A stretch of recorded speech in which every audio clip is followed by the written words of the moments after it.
Bismillah ar-Rahman ar-Rahim. Alhamdulillah. Nahmaduhu wa nasta'inuhu wa nastaghfiruhu wa natubu ilayhi wa na'udhu billahi min shururi anfusina wa sayyiati a'malina. Wa ashhadu an la ilaha illallah wahdahu la sharika lah wa ashhadu anna Muhammadan abduhu wa rasuluh.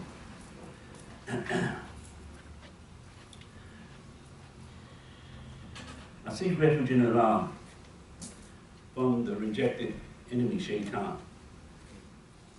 With Allah's name, the most merciful benefactor, the most merciful redeemer, all praise is due to Allah alone. We praise Him and we seek help from Him. We ask forgiveness of Him, we repent to Him, and we seek refuge in Him from our weaknesses, our bad deeds. I bear witness there is no deity except Allah. He's independent. And I bear witness that Muhammad sallallahu alaihi wasallam is His servant and messenger to mankind. Servant to Allah, messenger to mankind. Allah says in Quran that He created man. He created man in a state of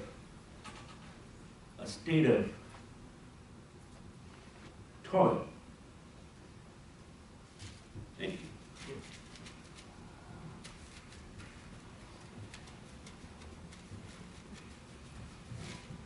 State of toil. Some says that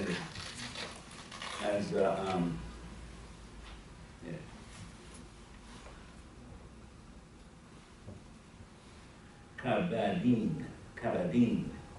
It's some say that's a state of struggle. Some say a state of trying to, almost say a state of wrong.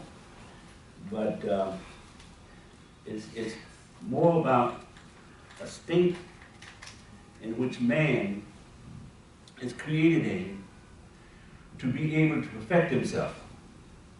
That's what it's talking about. It's talking about man, Allah created the human being in a state that the human being can perfect himself, correct himself, make himself better, reach the excellence that Allah intended for him. Man was created in that state. So when you see this in Quran saying about spoil and struggle, it's not so much talking about a bad position. This is a natural position for the human being. For the human being, it's natural. Only Allah doesn't have to make changes. Only Allah don't have to make a mistake and correct it. See, so that's not the state of the human. That's not the perfection that Allah talks about when He's talking about human perfection. Human perfection is being able to make an error and correct that error and bringing that error and bringing that idea and concept into a state that it works well, that it works to its perfection, its design. That's human perfection. Human is created in that state. So when we look at how that applies to the world, and when Allah talks about the community, He talks about a balanced community, a community, exemplary community. Talks about Prophet Muhammad ﷺ as being an example to humanity, as being that which we can look at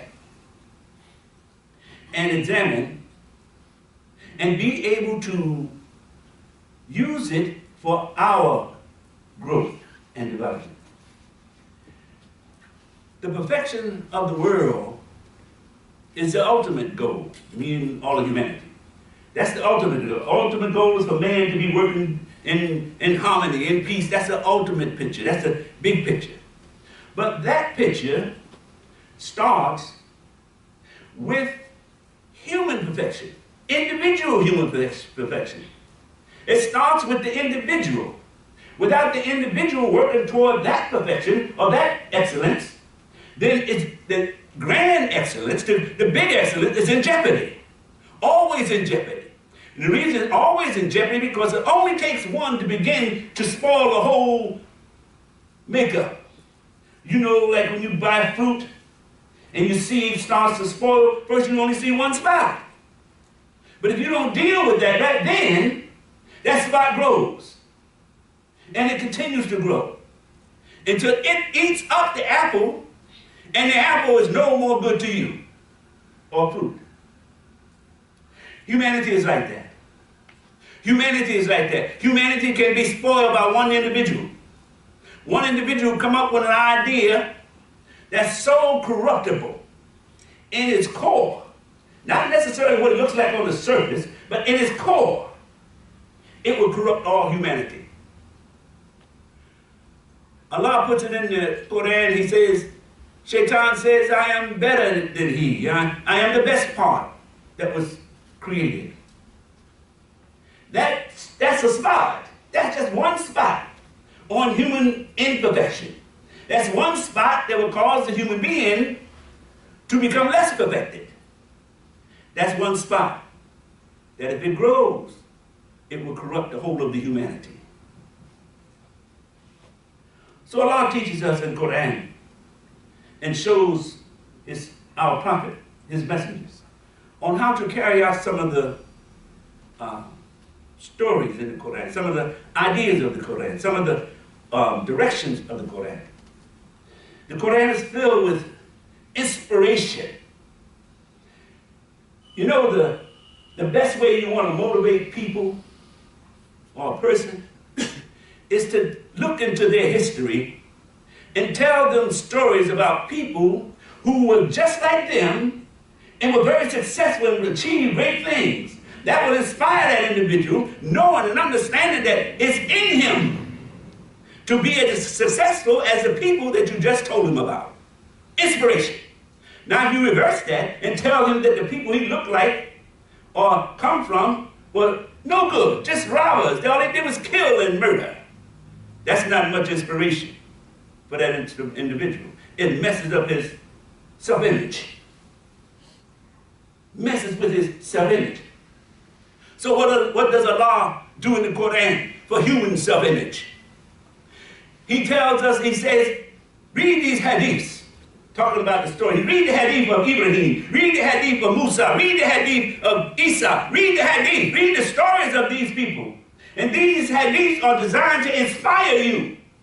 None of these hadiths are designed to bring you down. These stories are not designed to bring you down. These stories are designed to uplift you.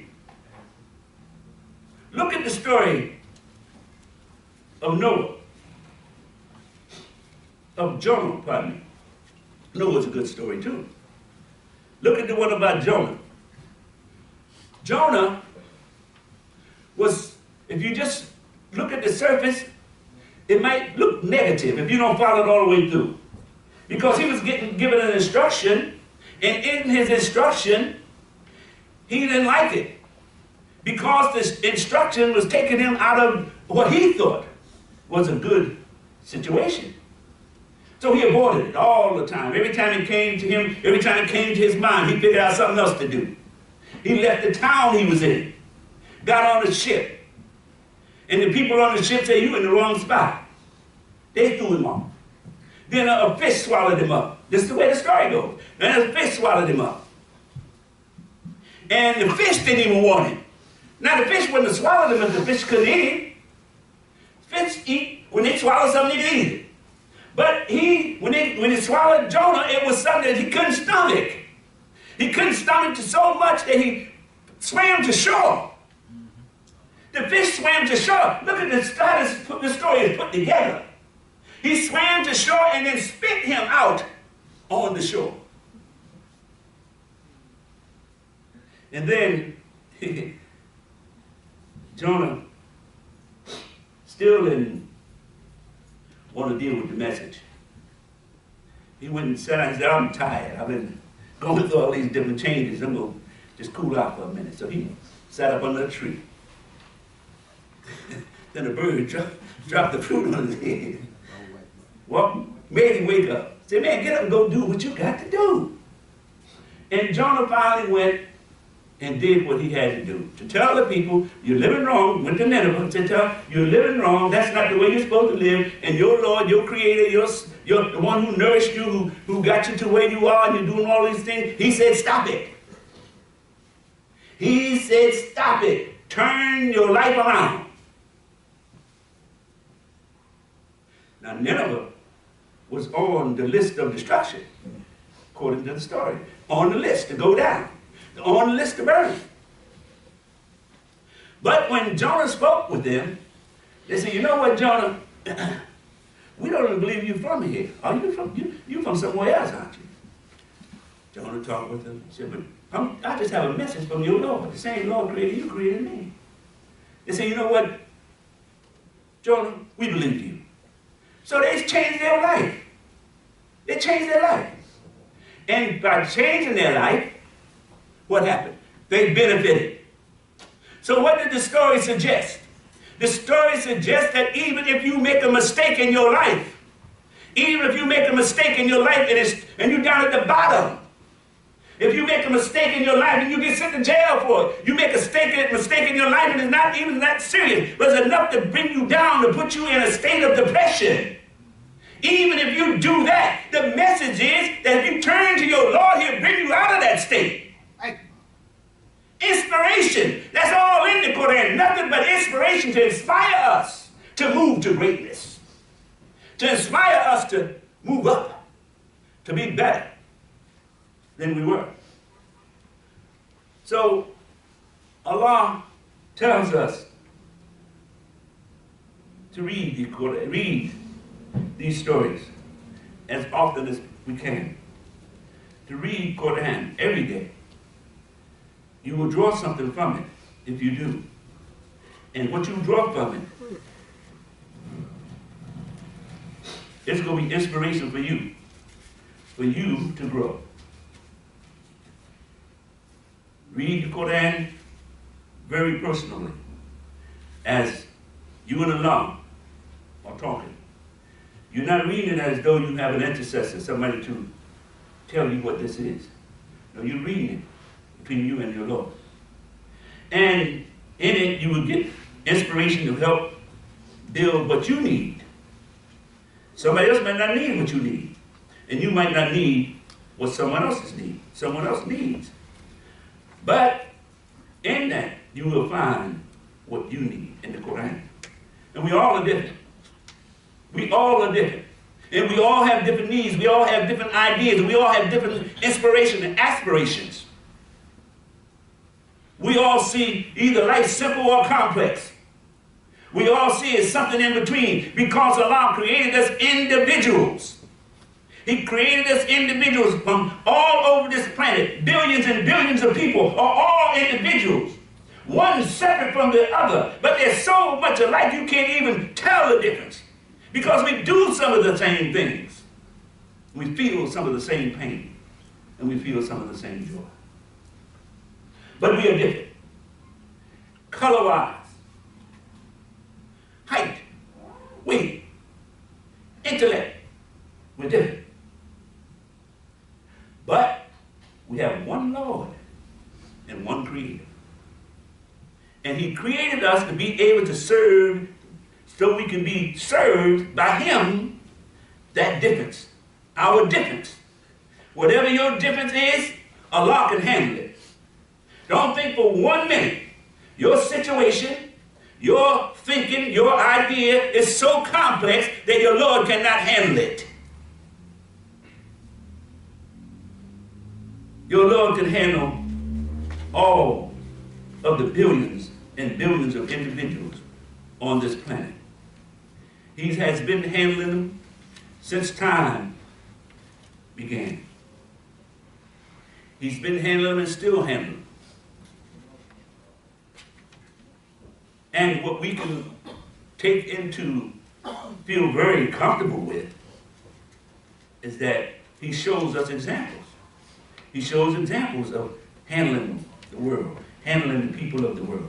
Shows us examples of how he can help us to grow and develop.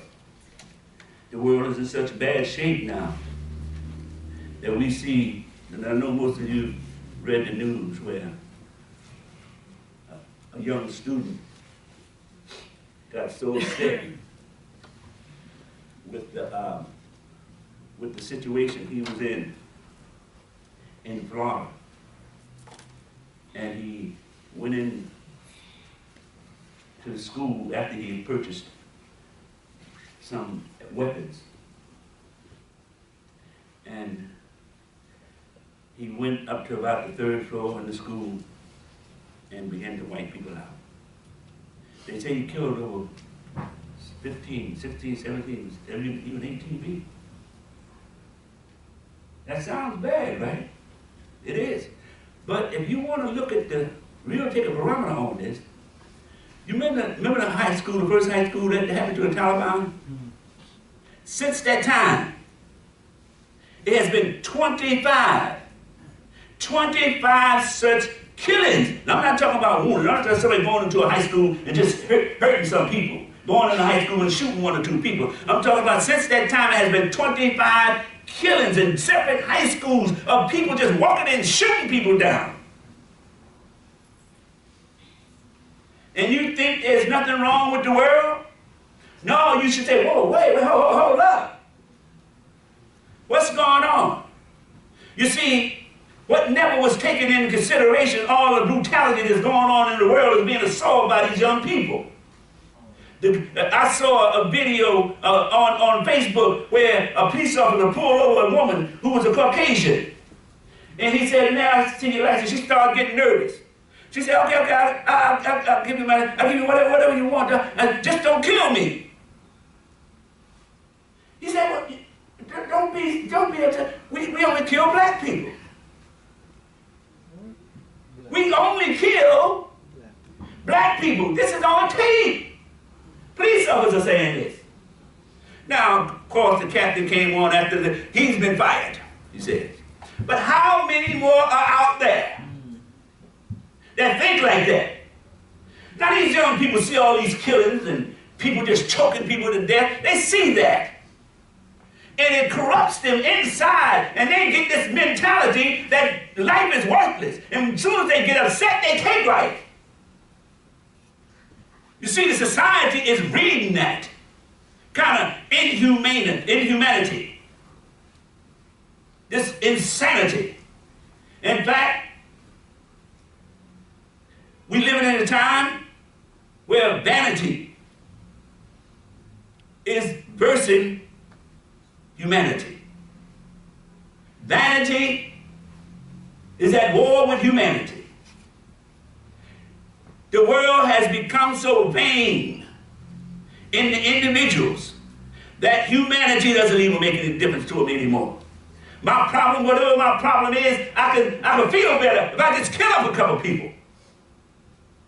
That's a person that's vanity. See, it may look like you say he's a murderer, but that's vanity. That comes out of the source of vanity. He thinks of himself so important. He thinks of himself as being the sole decider in the world that he uses that feeling to bring about murder and destruction.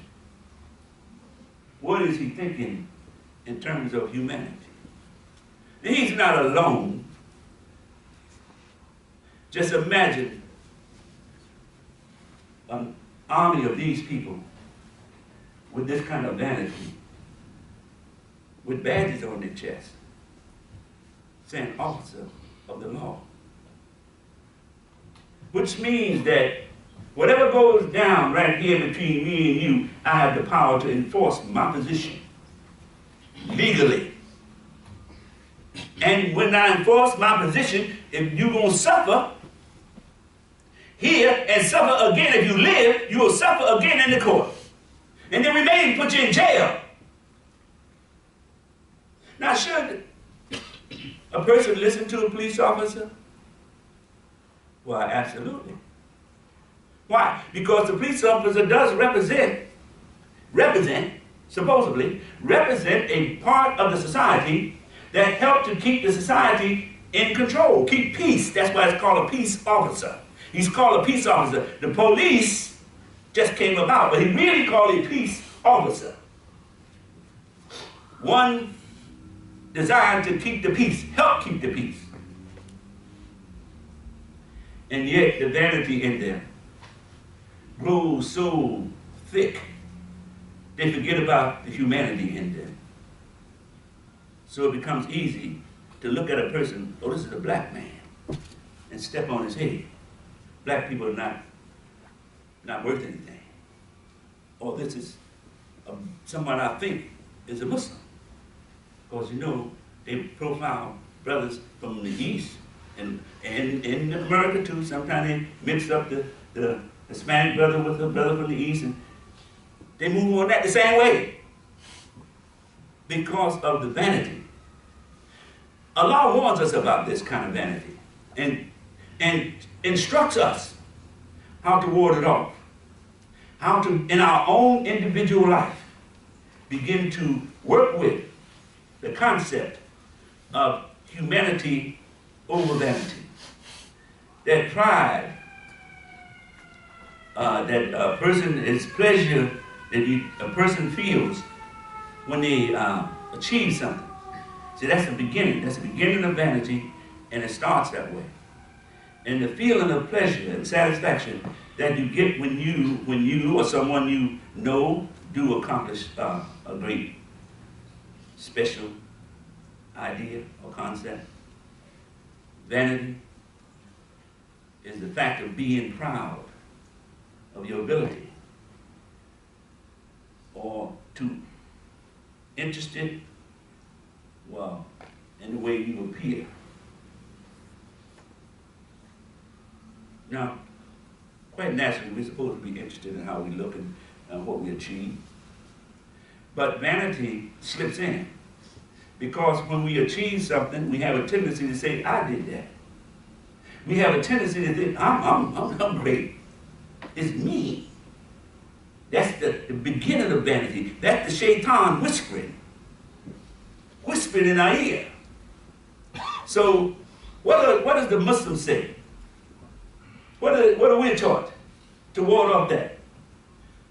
To ward off the vanity, we're taught to say, Allahu Akbar. Takbir.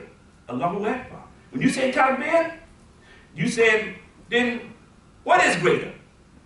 What is greater? No matter what you achieve, you say, what is greater than what I just achieved? Then your next thought is, Allahu Akbar. Allah is bigger. Allah is greater. That brings down your vanity and brings into the humanity. The humanity begins to say, oh, I ain't that important. Allah did all this. In fact, I wouldn't even be in this world if it had not been for Allah giving me life. I don't know how to swim through an ocean of sperms and get my way to the egg without Allah's help. In fact, I don't know how to get out my father. My father might have been headed in another direction if Allah had inspired him to go see my mama. I didn't do it. I didn't have that kind of strength. So that now the vanity begins to subside. Then you don't get that in the individual talking about, I am better than he. You get in the individual, I am your brother, and you are my brother. And then sister to sister. You get a human kind of relationship. If that young boy had that kind of humanity in him, he couldn't have never pulled the trigger. He couldn't have never, because he was seeing himself. He was seeing himself as being human, part of a whole human society. He was seeing himself as you kill one, it's like killing the whole people. He would have seen that. And his humanity would have said, okay, I'm going to find another way to deal with this issue. But because the vanity in this society is so thick, the vanity in this society is so deep that any young person is influenced by the vanity. Very little attention is paid to humanity. So with that thought, we want to take a short pause.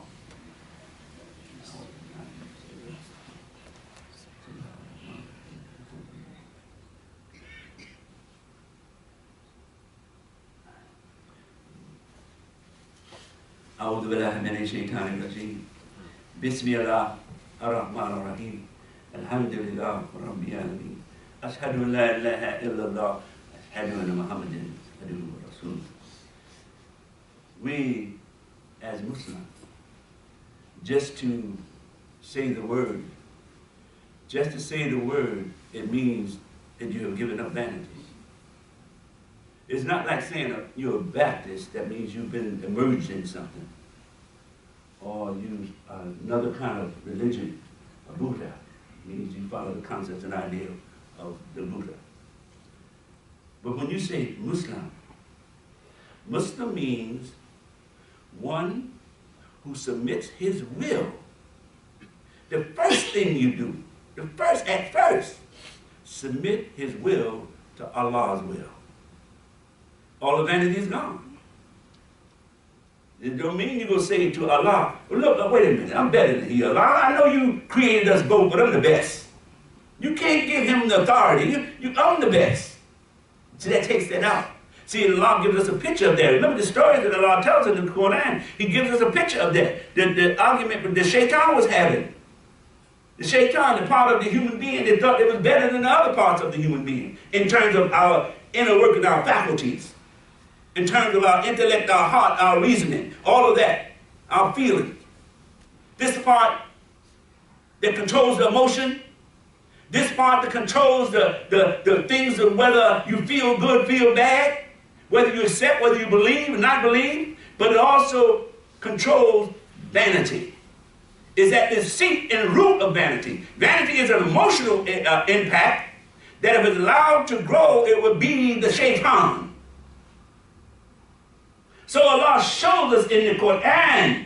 He said, look, man, look, here. This is not good for you.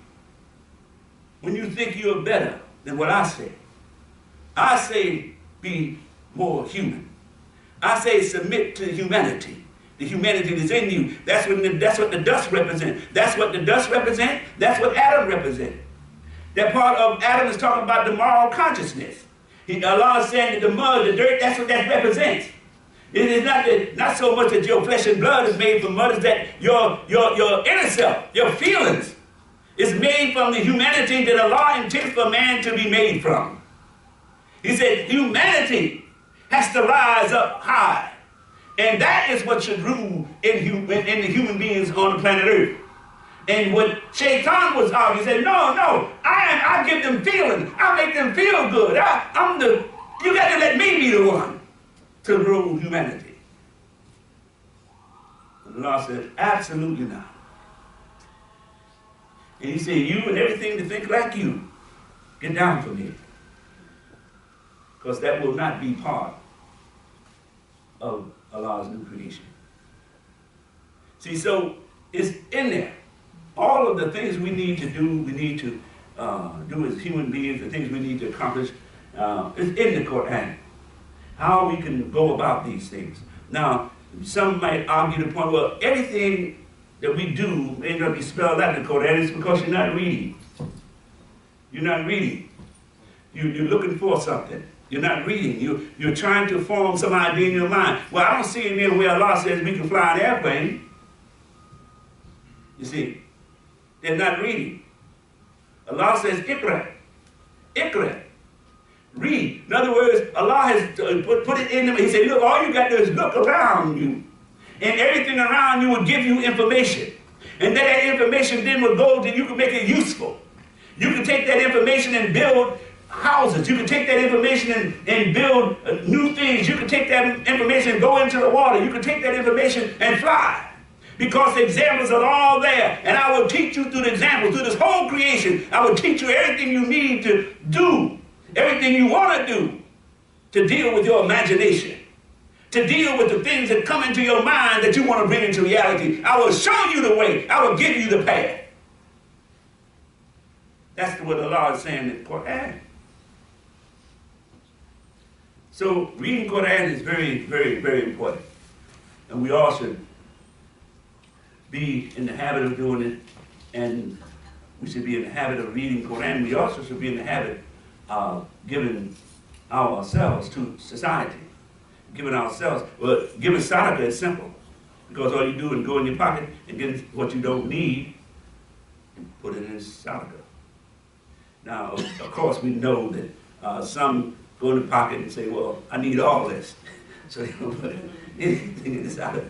But the point is that Allah makes a way for us to make sadaqah easy to do. And so we all should be just giving sadaqah, just hoping that that's enough. But that's not enough, because what is enough is that you should be making yourself an example. You should be becoming an example of what this Quran is talking about. That's what it's about. Giving sadaqah, and I don't want you to slack up in that, because we need sadaqah too. But giving sadaqah in the zakat box is nowhere near the sadaqah you have to give as being an example for someone to look at you and follow you and say, I want to be like that. That's the best sadaqah. The example. Helping other people, the best sadaqah. Helping the world to get better, the best sadaqah. That's what the Muslim community is for. So we thank Almighty Allah for blessing us to be here this day of Jumu'ah. And we thank Him for giving us the strength to make it, even though we may find things difficult sometimes. He still helps us to be able to do that. Rabbina, Tina, the Dunya, Hassan, Kirati, Hassan, Wakina, and that. Okay. Our Lord, give us the best of this world and of the hereafter, and protect us from the fire.